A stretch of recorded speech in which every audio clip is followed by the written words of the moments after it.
Hello, future cadets. I hope all of you are staying safe and studying hard. So, आप सभी का स्वागत है तिरंगा फहराने के लिए। आई होप आप सभी तैयार हैं तिरंगा फहराने के लिए। आज से हम जिस चीज की शुरुआत कर रहे हैं, ये आपको यकीन मानिए, अगर आज से रोज आपने 8:30 बजे उठ के तिरंगे को फॉर द नेक्स्ट 70 डेज सलामी देना शुरू कर दिया, अकेडमी में पहुंचने तक तिरंगा आपको सलाम करेगा।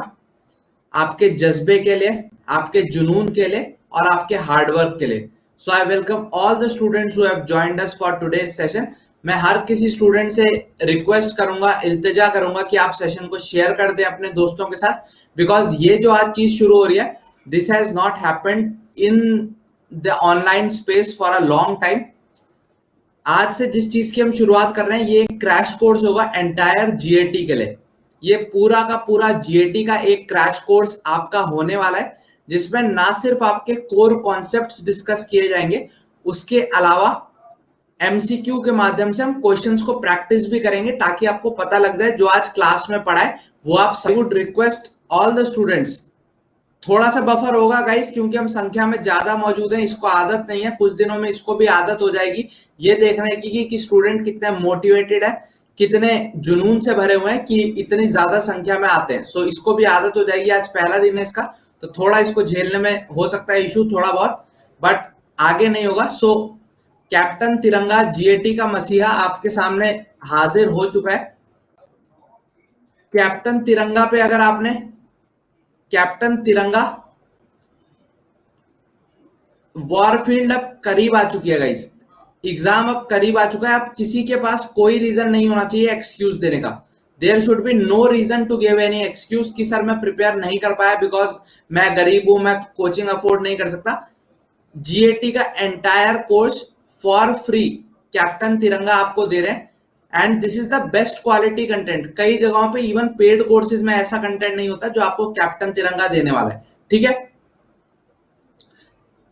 600 नंबर का आपका जीएटी का पेपर होता है। तिरंगे में कितने रंग हैं? तिरंगे में कितने रंग है बता दो। ठीक है, बिल्कुल अनमोल, मैंने बुलाया, आप सभी चला आए। बिल्कुल, कैप्टन तिरंगा जिंदाबाद। सारे बच्चे एक बार कमेंट में लिख दो कैप्टन तिरंगा जिंदाबाद। सुबह 8:30 बजे उठ के कैप्टन तिरंगा आपके सामने आ चुके हैं। बिल्कुल, 3 कलर होते हैं तिरंगा में, 3 कलर होते हैं। ठीक है, और ये बता दो जरा, आपके जीएटी में कितने सब्जेक्ट होते हैं? जीएटी में कितने सब्जेक्ट हैं आपके? जीके, जो उसका सबसे मेजर चंक है, 400 नंबर के करीब करीब की जीके है, जनरल साइंस है और इंग्लिश है। तो कैप्टन तिरंगा इन तीनों रंगों को जीवंत करने आपके लिए सामने प्रकट हो चुके हैं।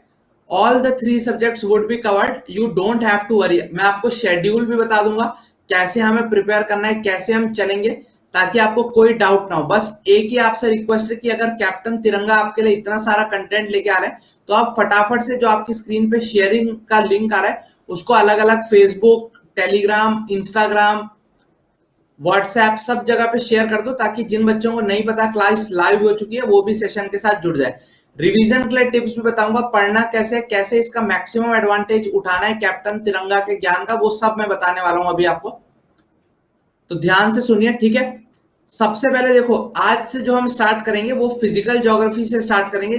जैसे आपको पता है जीएटी में इंग्लिश, जीके और साइंस तीनों का कंपोनेंट है, सबसे ज्यादा जीके का कंपोनेंट है। तो सबसे पहले हम फिजिकल ज्योग्राफी से स्टार्ट करने वाला है। नाइटफॉल आपको टेलीग्राम चैनल पर लिंक मिल जाएगा। जिस बच्चे ने टेलीग्राम ज्वाइन नहीं किया है, कमेंट में आप लिंक शेयर कर दो, ताकि सब बच्चों को पता लग जाए नाइटफॉल और कैप्टन तिरंगा के बारे में। फिजिकल ज्योग्राफी से हम स्टार्ट करेंगे। तो हम ऐसा करेंगे, मैंने प्लान ऐसा बनाया है कि हम अलग अलग सब्जेक्ट्स कुछ स्पेसिफिक अमाउंट ऑफ डेज पढ़े। सबसे पहले जैसे सपोज 5-6 दिन फिजिकल ज्योग्राफी पढ़ी, जितने उसके कोर कॉन्सेप्ट्स थे उनको पढ़ा। उसके बाद लेट्स से पॉलिटी पे शिफ्ट कर गए, 5 से 6 दिन पॉलिटी के कुछ कोर टॉपिक्स पढ़े। उसके बाद लेट से मॉडर्न इंडियन हिस्ट्री पढ़ी।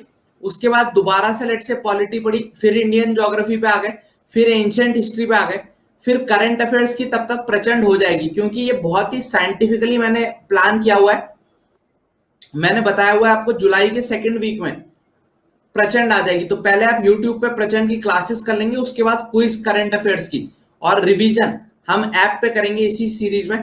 उसके बाद साइंस एंड इंग्लिश को हम इंपॉर्टेंट क्वेश्चंस डिस्कस करेंगे, कॉन्सेप्ट्स डिस्कस करेंगे, medieval history and so on and so fourth. तो अगर सबका आप एवरेज 6 डेज भी मानो तो 6 36, ये फर्स्ट 30 डेज का प्लान हो गया लगभग। उसके बाद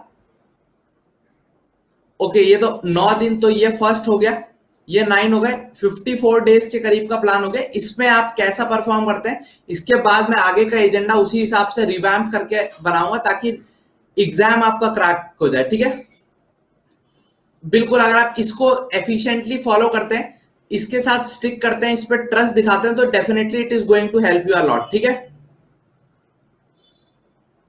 थैंक्स अ लॉट, अनुराग बोल रहे हैं लिंक के लिए, उन्होंने बहुत एड़ी चोटी का जोर लगाया, थैंक्स अ लॉट यार। ओके ठीक है, ओके ठीक है। अब आपको क्या करना है, देखो कंटेंट मैं प्रोवाइड कर रहा हूं, पीडीएफ भी मैं टेलीग्राम चैनल पे आपको शेयर कर दूंगा।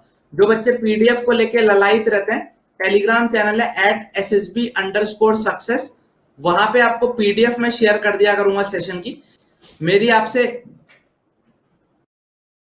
बहुत ही विनती है कि आप हैंड रिटन नोट्स बनाएं, क्योंकि आपके हैंड रिटन नोट्स ही आपको एग्जाम क्रैक करने में हेल्प करेंगे। जब तक आप अपने हाथ से कलम नहीं घिसोगे ना, किस्मत का चिराग भी नहीं घिस पाएगा, ठीक है। सो किस्मत का चिराग उसी का घिसता है जो हाथ से कलम घिसता है। So you have to make hand written notes, no doubt about it, ठीक है। Yes, this is useful for NDA, for all other exams जिसमें जीके, इंग्लिश और जीएस आएगी, ठीक है। ओके ठीक है, thanks a lot Vijaya, means a lot यार, ठीक है। ओके ठीक है, सो आज का शुरू करें। बिल्कुल, सारे बच्चे आखिरी बार एक बार शेयर कर दो ताकि हम कंटेंट को स्टार्ट कर पाए। रिमेनिंग पार्ट वर्ल्ड ज्योग्राफी सागर इसी में हो जाएगा। कैप्टन तिरंगा है साथ तो डरने की क्या बात। चलिए अब मैंने चैट प्राइवेट कर दी है, अब आ जाते हैं मेन मुद्दे पे। जो बच्चे आज पहली बार मेरे साथ जुड़े, hi guys, I am Akshay from the 130th course of National Defense Academy, All India rank 154, and I would be helping you in this journey to make you an officer from an aspirant। तो ये aspirant से officer तक की journey में मैं आपका साथ दूंगा। ओके ठीक है, यस बिल्कुल आप शेयर कर सकते हैं अनमोल सारे साथियों के साथ। तो हम ज्योग्राफी के साथ स्टार्ट करेंगे। We would start with physical geography. सबसे पहले मुझे जरा ये बताओ, कितने बच्चों ने ज्योग्राफी आज तक पढ़ी होगी। मैं आपसे कुछ बेसिक सवाल पूछूंगा। दो शब्दों का कॉम्बिनेशन है, जियो प्लस ग्राफी, ज्योग्राफी। जियो का मतलब क्या होता है, अर्थ, पृथ्वी। ग्राफी का मतलब क्या होता है, टू राइट अबाउट समथिंग। तो calligraphy is what, calligraphy is to write beautiful hand writing. तो ग्राफी मतलब हो गया टू राइट, जियो मतलब क्या हो गया, अर्थ। तो ज्योग्राफी क्या हो जाता है, टू राइट अबाउट अर्थ। एक और सवाल ज्योग्राफी का बेसिक ही निकलता है, फादर ऑफ ज्योग्राफी किसको बोलते हैं। Father of geography, who is known as the father of geography, ठीक है। Okay, father of geography, who is called as father of geography, ठीक है। यस बिल्कुल, इसके बाद आप प्रैक्टिस करेंगे तो चलेगा। Yes, it is the person who is called as Eratosthenes. ये सारे सवाल आपके पेपर में आ चुके हैं। Eratosthenes is called as the father of geography. क्यों बोलते हैं इराटोस्थेनीस को फादर ऑफ ज्योग्राफी, इसका जवाब मिलेगा आज की क्लास में आपको, जो कि है लैटिट्यूड्स एंड लॉन्गिट्यूड्स। देखो, लोग हवा में ज्योग्राफी पढ़ा देते हैं, मेरा हवा में ज्योग्राफी पढ़ाने का बिल्कुल मतलब नहीं है। ये डायरेक्ट सिलेबस है ज्योग्राफी का। This is the syllabus of geography जो यूपीएससी ने आपका डिफाइन करा है। मैं इसमें एक एक करके सारे टॉपिक कवर करवाऊंगा। आज हम जो टॉपिक पढ़ रहे हैं वो है लैटिट्यूड्स एंड लॉन्गिट्यूड्स। इराटोस्थेनीस को फादर ऑफ ज्योग्राफी इसलिए बोलते हैं because he was a Greek geographical thinker जिसने लैटिट्यूड्स एंड लॉन्गिट्यूड्स के कॉन्सेप्ट को स्टार्ट किया था। तो आज हम latitudes and longitudes, concept of time, international date line and movements of earth, that is rotation and revolution, ये चीज कवर करेंगे। ये 4 टॉपिक आज मैंने कवर करवाने। कल मैं अर्थ, इट्स शेप एंड साइज और मूवमेंट के इफेक्ट और ओरिजिन ऑफ अर्थ ये कराऊंगा। तो ये जो सिलेबस आपकी स्क्रीन पर दिख रहा है, इसका स्क्रीनशॉट ले लो। ये यूपीएससी के द्वारा दिया गया सिलेबस है। एग्जाम में इसी सिलेबस से मैक्सिमम क्वेश्चन आते हैं। 90% ऑफ ज्योग्राफी का पेपर इसी से आएगा। And you would be happy to know NDA का जो 18 अप्रैल को पेपर हुआ था, 100% ज्योग्राफी के क्वेश्चन पढ़ाए हुए क्लासेस हैं, एक भी ज्योग्राफी का क्वेश्चन ऐसा नहीं था जो नहीं पढ़ाया था। अगर विश्वास नहीं होता है तो यूट्यूब पे जाके सर्च कर लेना, जो कहा वो करके दिखाया, विद प्रूफ बात बोलूंगा, ठीक है। ओके, सबकी फर्स्ट क्लास है। ओके समर्थ, आई होप अब आपको फेथ आए थोड़ा। ओके ठीक है। एफ कैट के लिए आयुषी बिल्कुल सही है, ठीक है। तो दिस इज द सिलेबस, इसका स्क्रीनशॉट ले लो सबसे पहले। ओके ठीक है, तो ये सिलेबस ले लो, आज ये वाला टॉपिक आपका निपट जाएगा, रोज क्रॉस मारते रहना कितना सिलेबस आपने पढ़ लिया, ये टॉपिक्स आज आपके निपट जाएंगे, ठीक है, जो अभी क्रॉस मार दिए हैं। Let's start with the first thing, that is latitudes and longitudes. एक बार सारे बच्चे जिन्होंने अभी तक शेयर नहीं करा यार, प्लीज शेयर कर दो। ये जो कंटेंट फर्स्ट टाइम आपके लिए in a free initiative, in a such a structured plan वे आ रहा है, तो यार शेयर करना सबको बनता है, ठीक है। ओके, एसकेटी बिल्कुल पहचान गया मैं, ठीक है। फादर का नाम था इराटोस्थेनीस, ज्योग्राफी का फादर, पितामह ज्योग्राफी का किसको बोला जाता है? इराटोस्थेनीस को।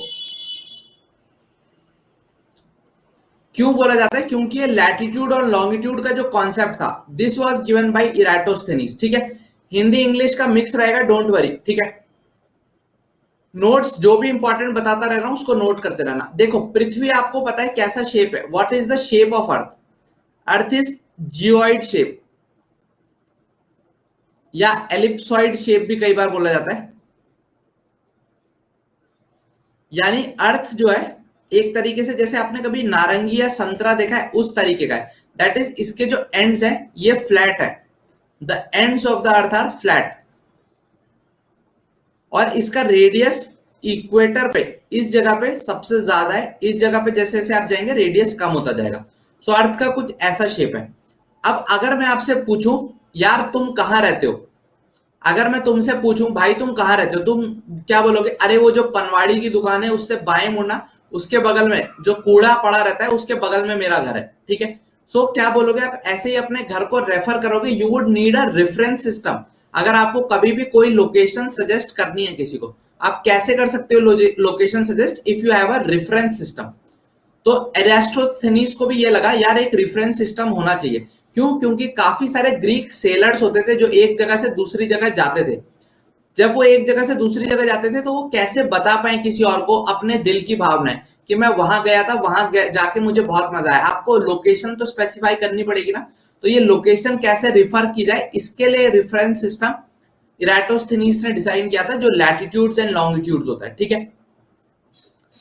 अब सपोज इसको और भी क्रूड भाषा में हम समझे, तो मैं अगर आपसे बोलूं ये तुम्हारा घर है, ये मेरा घर है, ठीक है, ये तेरा घर, ये मेरा घर, या ये आप हो, ये आपकी जीएफ बीएफ के दिल का रास्ता है। तो अब आपको अपने यहां से इसके दिल तक पहुंचना है, तो कैसे पहुंच पाओगे? रास्ता पता होगा तभी तो पहुंच पाओगे। सो इसीलिए आप एक जो आजकल कॉमन रेफरेंस सिस्टम यूज करते हो, that is the Cartesian reference system. अगर मैं बोल दूं इस पॉइंट के कोऑर्डिनेट्स 5,4 है और इसके कोऑर्डिनेट्स लेट सपोज 3,4 है, so if I were to से आपको इस पॉइंट से इस पॉइंट तक जाना है, आप क्या बोलोगे? अच्छा, आप एक्स में 2 यूनिट इधर मूव करो, देन 1 यूनिट नीचे मूव करो and you would reach to this point, ठीक है। सो ये रेफरेंस सिस्टम, अगर आपको एक पॉइंट पता लग जाए जिसको आप बेस लेके बाकी सारे पॉइंट्स को डिफाइन कर सको, तो आपको किसी भी पॉइंट को लोकेट करना, उनके बीच का डिस्टेंस बताना इजी हो जाएगा, ठीक है। यस, 2 यूनिट नीचे 1 यूनिट इधर, तो आप इजीली इनके बीच का डिस्टेंस और लोकेशन फाइंड कर सकते हो। सेम फंडा यहां भी अप्लाई करता है। लैटिट्यूड्स एंड लॉन्गिट्यूड्स क्या है? ये एक रेफरेंस सिस्टम है जिसकी मदद से आप किसी भी प्लेस की पिन पॉइंट करके डिस्टेंस फाइंड कर सकते हो। मॉडर्न डे जो जीपीएस है आपके, वो सब इसी लैटिट्यूड लॉन्गिट्यूड के कॉन्सेप्ट पे वर्क करते हैं, ठीक है। ओके ठीक है, ठीक है। सो दिस इज क्लियर, पहला फंडा क्लियर हो गया। What is latitude, what is longitude, they are reference system. किसने डिजाइन किया? इराटोस्थेनीस ने डिजाइन किया। अब इन दोनों को डिटेल में पढ़ते हैं एक एक करके, इनसे काफी क्वेश्चन निकलते हैं। सेशन के एंड में हम क्वेश्चंस भी डिस्कस करेंगे, ठीक है। सबसे पहले आ जाते हैं लैटिट्यूड। लैटिट्यूड भाई नाम ही कैसा तुम्हें सुनाई दे रहा है? लैटिट्यूड, लेटी हुई लाइंस, जो लेटी हुई लाइन होंगी उन्हें हम क्या बोल देंगे? लेटीट्यूड। नाम ही कह रहा है, उसका नाम में ही राज छुपा हुआ है। लेटी हुई line are called as latitude. तो ये कैसी लाइन होंगी? हॉरिजॉन्टल लाइंस होंगी, हॉरिजॉन्टल लाइंस होंगी, ठीक है। तो हॉरिजॉन्टल लेटी हुई लाइंस आर लैटिट्यूड्स, ठीक है। अब ये होती क्या है देखो, व्हाट आर दी, जो जो नोट करना है आपको पता लग जाएगा, ठीक है। जो जो मैं बोलता जा रहा हूं इंपॉर्टेंट चीजें, आप एक तो स्क्रीन का पीडीएफ नोट करते रहो, जो जो आपको इंपॉर्टेंट लग रहा है वो सब नोट करते रहो। ओके, आयुष सुपर पे भी चीजें चल रही हैं, वहां और फैकल्टीज क्लासेस ले रही हैं, ठीक है। ओके ठीक है, सो दिस इज क्लियर। तो सबसे पहले आप में से कितने बच्चों ने मैथ्स में वो प्रोटेक्टर देखा होगा जिससे एंगल मेजर करते हैं? This is 10 degree, this is 20, let's say this is 90 degree. Protractor देखा है सबने, चांदा जिसको हिंदी में बोलते हैं, ठीक है। सो उसमें क्या होता है, ये एंगल बता देता है कि ये 10 डिग्री है, ये 20, ये 45, ये 60, ठीक है। सो अब आपने यहां से चांदा रखा अर्थ के सेंटर में, अगर फ्लैट मानो, दिस इज 10 डिग्री माना, ठीक है। तो यहां पे क्या हुआ, एक पॉइंट मिल गया, यहां पे भी चांदा रखा, सिमिलरली चांदा इस साइड रखा, यहां भी 10 डिग्री मिल गया, यहां भी 20 डिग्री मिल गया। अब क्या किया आपने, अर्थ तो ऐसी है, 10 डिग्री यहां मिला, 10 डिग्री यहां मिला, एक सर्किल ऐसा ड्रॉ कर दिया, you draw circle like this. तो ये क्या हो गया, 10 डिग्री पे आपको एक पूरा सर्किल मिल गया, ठीक है। 20 डिग्री पे भी सिमिलरली आपने ऐसे ही किया, 30 डिग्री पे भी आपने ऐसे ही किया।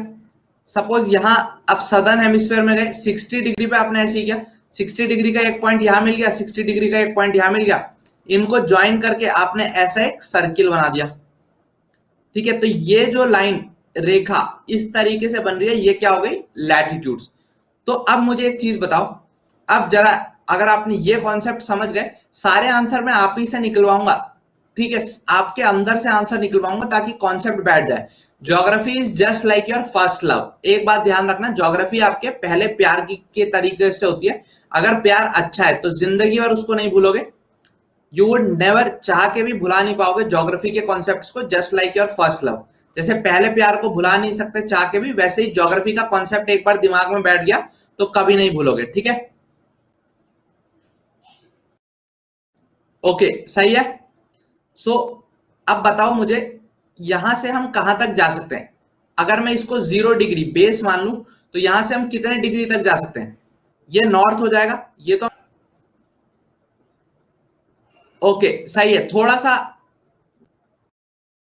थोड़ी गाइस वीडियो में बफरिंग होगी क्योंकि आज पहला सेशन है, इसको अंदाजा नहीं था कि इतने साथी जी के साथ जानना चाहते हैं, इसलिए थोड़ा इशू हुआ। कई बच्चे 180 डिग्री बोले, नहीं देखो 180 क्यों का, बिल्कुल जीरो से लेके आप गए, लेट सपोज 45 यहां आया, 60 यहां आया, 90 यहां आया। अब 90 के बाद आप थोड़ी जाओगे, हमने क्या देखा 40 डिग्री है तो यहां से तो सर्किल ड्रॉ हो जाएगा, तो इधर का पॉइंट ऑटोमेटिकली इंक्लूड हो जाएगा।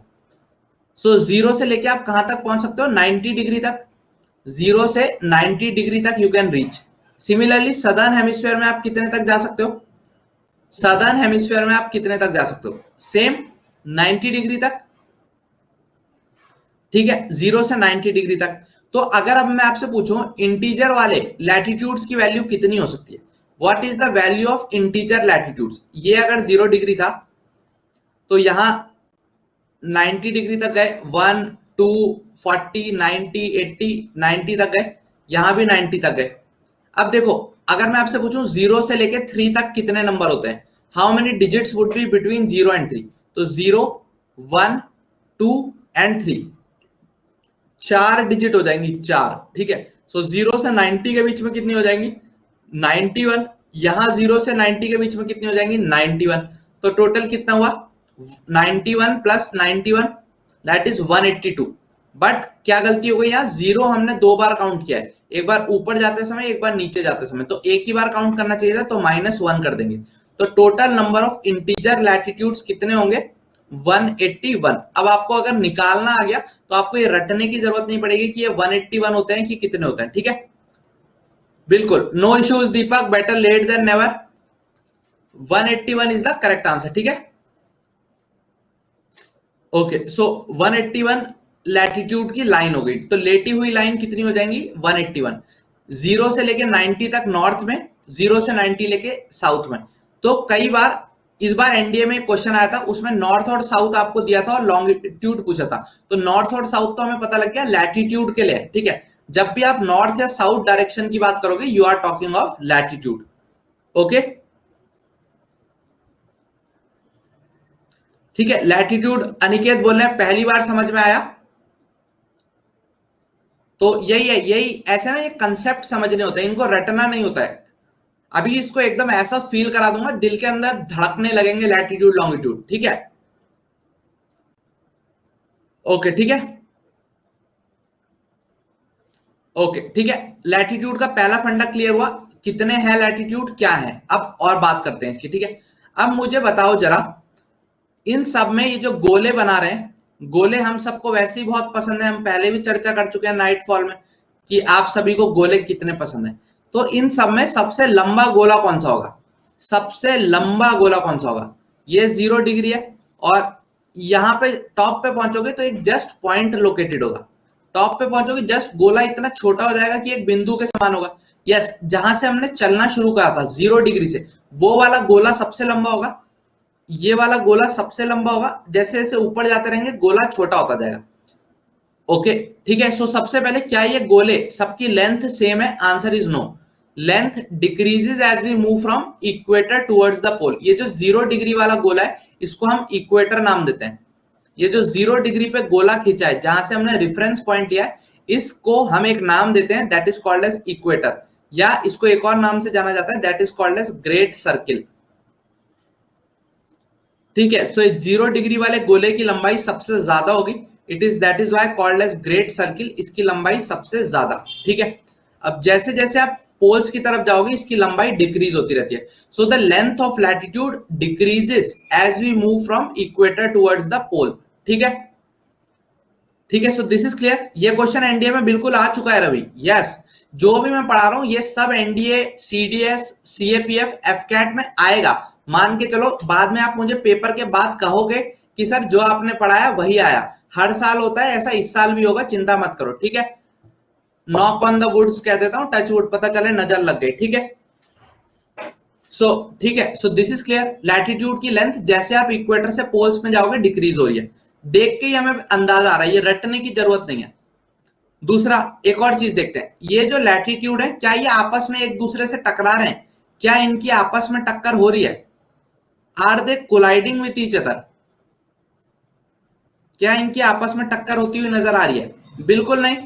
ये मैग्नेटिक फील्ड लाइन जैसे नहीं टकराई थी, याद करो एक क्वेश्चन आया था कि मैग्नेटिक फील्ड लाइंस, कल ही हमने सीएपीएफ के पेपर में रात को 10 बजे डिस्कस किया था कि मैग्नेटिक फील्ड लाइंस इंटरसेक्ट नहीं करती।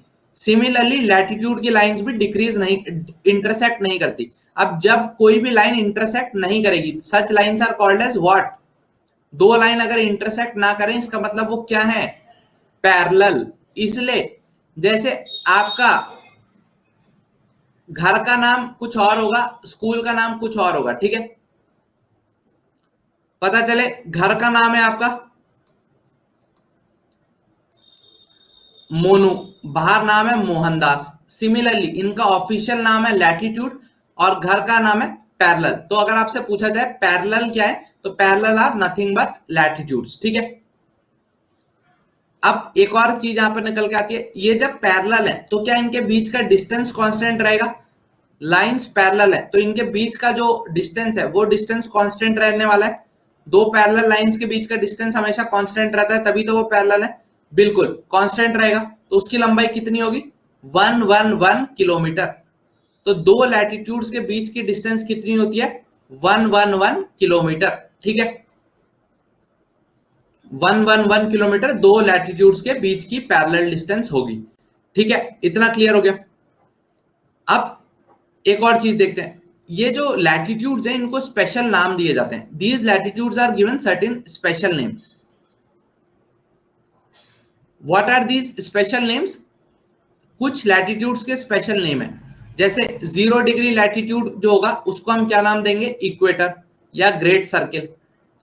सिमिलरली एक होगा 23.5 डिग्री, ये सब बचपन में आपने पढ़ा होगा पर दोबारा से बता दे रहा हूं। 123.5 डिग्री नॉर्थ, इसको हम बोलेंगे कर्क रेखा या ट्रॉपिक ऑफ कैंसर। ऐसे ही होगा 23.5 डिग्री साउथ, नॉर्थ और साउथ है तो मतलब लैटिट्यूड है। ये आपको जैसे ही नॉर्थ और साउथ दिखा समझ जाना लैटिट्यूड है। 23.5 डिग्री साउथ होगा ट्रॉपिक ऑफ कैप्रिकॉन। ठीक है, ऐसी होगा 66.5 डिग्री नॉर्थ, आर्कटिक सर्किल,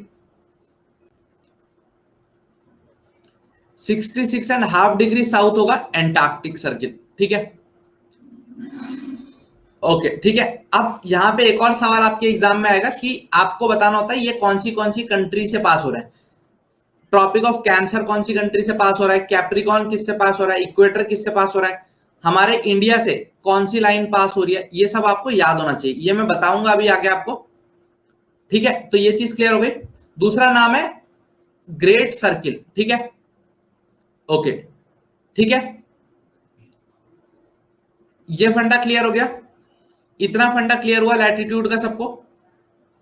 अभी बात करूंगा, हर एक चीज आएगी, कोई भी एक कॉन्सेप्ट ऐसा नहीं रहेगा आज लैटिट्यूड लॉन्गिट्यूड की क्लास के बाद आप चाहे किसी भी किताब से लैटिट्यूड लॉन्गिट्यूड के क्वेश्चन कर लेना, अगर ना सॉल्व हो तो कर मुझे बताना। मैं एंड ऑफ द सेशन कुछ क्वेश्चन करवाऊंगा लैटिट्यूड लॉन्गिट्यूड के, उनको आप आंसर कर देना। उसके अलावा आप खुद से क्वेश्चन प्रैक्टिस करना इस टॉपिक के जो आज पढ़ा रहा हूं, फिर मुझे आप टेलीग्राम पे वो क्वेश्चन पोस्ट कर देना जो आपसे ना बने। सारे के सारे क्वेश्चन आज के सेशन से बन जाएंगे। ठीक है, ओके वो टाइम निकालने वाला, डेट निकालने वाला सब कुछ बताएंगे। 66.5 अगर नॉर्थ है तो उसको बोलेंगे आर्कटिक सर्किल,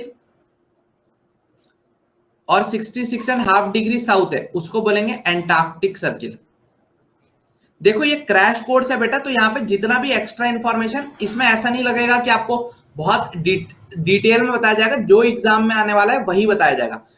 अब और सारे सब्जेक्ट जहां मुझे जौन से सब्जेक्ट का इंपॉर्टेंट चीज आएगी वो मैं बताऊंगा। जैसे एक आर्कटिका एम नाम से एक सैटेलाइट लॉन्च की गई है, आर्कटिका एम नाम से एक सैटेलाइट लॉन्च की गई है इस आर्कटिक रीजन की क्लाइमेट को स्टडी करने के लिए। ये किस कंट्री ने लॉन्च किया जरा कमेंट करके बता दो। करंट अफेयर्स का क्वेश्चन है, आएगा इस बार करंट अफेयर्स में question, which country has launch this Arktika M satellite. So बिल्कुल जो आर्कटिक सर्किल के रीजन में कंट्री लोकेटेड होगी वही लॉन्च करेगी, और वो कंट्री मेजरली ऑप्शंस जो दिए जाएंगे आपको पता चलेगा Russia is going to be the answer. ठीक है, सो इस तरीके से आपको सारे सब्जेक्ट इंटरलिंक करके पढ़ाऊंगा, बिल्कुल घबराने की बात नहीं है। ठीक है, ओके ठीक है, सो दिस इज क्लियर। अब लैटिट्यूड का एक और, अब यूटिलिटी क्या है देखो, एक तो यूटिलिटी लोकेशन फाइंड करने के लिए लैटिट्यूड लॉन्गिट्यूड की कंबाइंड यूटिलिटी है। ठीक है, लैटिट्यूड लॉन्गिट्यूड की कंबाइंड यूटिलिटी हमने देख ली कि वो लोकेशन फाइंड करने की है। लैटिट्यूड की एक और बहुत खासियत है, वो खासियत पता है क्या है? ठीक है, वो खासियत पता है क्या? आपको पता है अर्थ की जो एक्सिस है वो टिल्टेड है।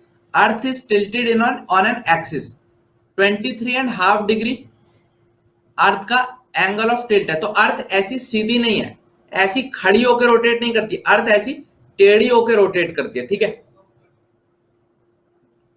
तो इसकी वजह से क्या है, और सूरज अगर यहां पे है, इफ दिस इज द सन, तो सूरज की जो रोशनी निकलेगी ये क्या पूरे एरिया पे यूनिफॉर्मली फॉल करेगी? Answer is no. ये वाला जो रीजन है इस एरिया में सूरज की रोशनी डायरेक्ट पड़ेगी, ये रीजन में सूरज की रोशनी डायरेक्ट पड़ेगी। ठीक है, अब जैसे जैसे आप अवे मूव करते जाओगे यहां पे आओगे तो सूरज की रोशनी टेढ़ी होके पड़ेगी।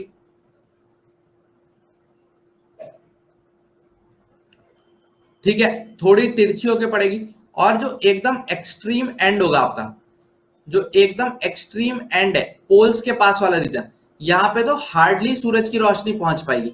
अब आप मुझे सोच के बताओ, अगर आपके मुंह पे सीधे घूसा मारूं ऐसे तो ज्यादा आपको चोट लगेगी, या ऐसे घुमा के घूसा मारूं ज्यादा तो जोर से चोट लगेगी? ठीक है, सीधा मारने में लगेगी। मार के मत देखना किसी को, बगल वाले को पता चला मार के देख रहे हो कि तू बता दर्द किस में हुआ।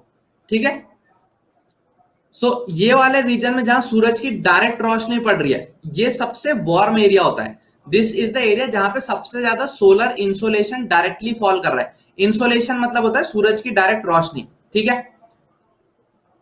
ओके ठीक है, सूरज की डायरेक्ट रोशनी जिस एरिया में पड़ेगी इसको हम इसीलिए बोलते हैं ट्रॉपिकल एरिया।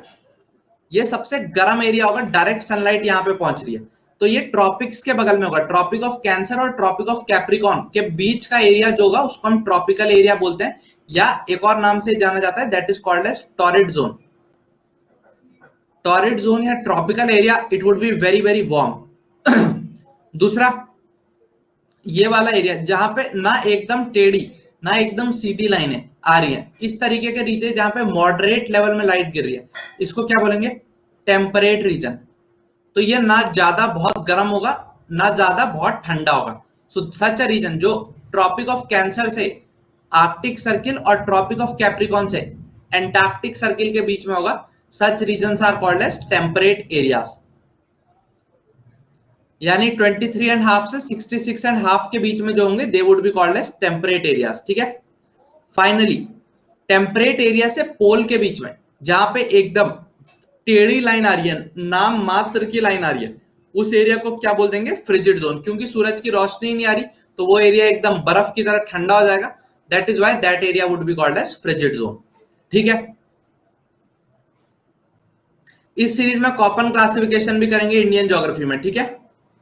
बिल्कुल सब कुछ जितना इंपॉर्टेंट है गाइज, मैंने प्रीवियस ईयर देखो 2013 में तो मैंने ही एग्जाम निकाला था एनडीए का। सो 2013 और 2012 से के तो पेपर मेरे को मुंह जबानी पता थे। उसके बाद से मैं एग्जाम को कंटिन्यूअसली 2021 आ गया फॉलो कर रहा हूं। तो 10 साल ये और 5 साल मैंने अपने टाइम पे प्रैक्टिस करे होंगे प्रीवियस ईयर। तो 15 साल का मैं पेपर एनालाइज कर चुका हूं ऑलरेडी। तो आपको बिल्कुल घबराने की बात नहीं है। I have a fair amount of idea क्या पूछा जाएगा क्या नहीं। ठीक है। So this is clear. पहला फंडा क्लियर हो गया। तो लैटिट्यूड की एक और सिग्निफिकेंस यहां से पता चलती है कि ये अर्थ को हीट जोन्स में डिवाइड करने का काम करता है। Latitude plays a very important role in dividing earth into heat zones. ठीक है। ओके। ठीक है। सो अर्थ को हीट जोन्स में डिवाइड करने का काम कौन करता है? लैटिट्यूड। ओके। ठीक है। तो लैटिट्यूड के बारे में अब आपको सारी चीजें पता लग गई। ठीक है। अब लैटिट्यूड के बारे में कोई ऐसी चीज नहीं है जो आपको नहीं पता। यही चीज मैंने यहाँ पे नोट करके दे दिया। इसका आप स्क्रीनशॉट ले सकते हो या अपनी कॉपी में भी नोट कर सकते हो। जो चीज मैंने बोली वही चीज जो समझाई वही चीज यहाँ पे लिखी हुई है मैंने, ताकि आप इसको पढ़ के समझ सको। ठीक है। रीड करने में टाइम वेस्ट नहीं करूंगा, यहाँ से स्क्रीनशॉट लेके आप समझ सकते हो। ठीक है। संजना बोलिए session is very helpful for her. Thanks a lot Sanjana. अगर आपको मजा आ रहा है सेशन में तो सबसे दिली इल्तिजा है, रिक्वेस्ट है, विनती है कि आप सेशन को शेयर कर दें अपने दोस्तों के साथ। हर एक डिफेंस एस्पिरेंट, अब किसी पे ये एक्सक्यूज नहीं होना चाहिए कि हम कोर्सेज अटेंड नहीं कर पाए, हम पे पैसे की कमी थी इसलिए हम एग्जाम क्रैक नहीं कर पाए। अब सिर्फ एक्सक्यूज यही हो सकता है कि सर मैं आलसी इंसान था, मैंने मेहनत नहीं करी इसलिए मेरा एग्जाम क्रैक नहीं हुआ। नॉलेज की और गाइडेंस का रोना आप कोई नहीं रो सकता। ठीक है। नहीं आयुष, सुपर में भी क्वेश्चंस फैकल्टी करवाएगी, क्विज़ेस करवाएगी, डोंट वरी। ठीक है।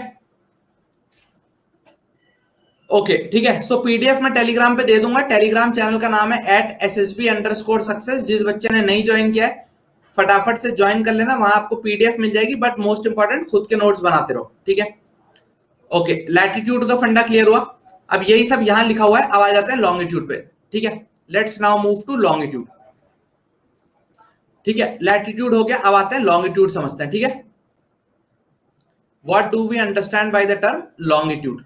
तो लैटिट्यूड थी लेटी हुई लाइन। तो जो लेटा नहीं होता, लेटने के बाद क्या होते हो आप? अगर आप लेटे हुए थे, लेटने के बाद इंसान क्या करता है? खड़ा होता है। तो लॉन्गिट्यूड है खड़ी वाली लाइन है। ठीक है। लेट के जब लाइन खड़ी हो जाएगी वो क्या बन जाएगी? लॉन्गिट्यूड। ठीक है। सो अर्थ का शेप ऐसा था। अब देखो ये अगर अर्थ है तो यहां से फव्वारा देखा है आपने कभी? फव्वारा, फव्वारा देखा है? फव्वारा, फव्वारे में क्या होता है? ऐसे पानी, ऐसे पानी, ऐसे पानी, ऐसे पानी निकलता है ना? ऐसे निकलता है बिल्कुल। गौरव मैं कैलकुलस का करवाता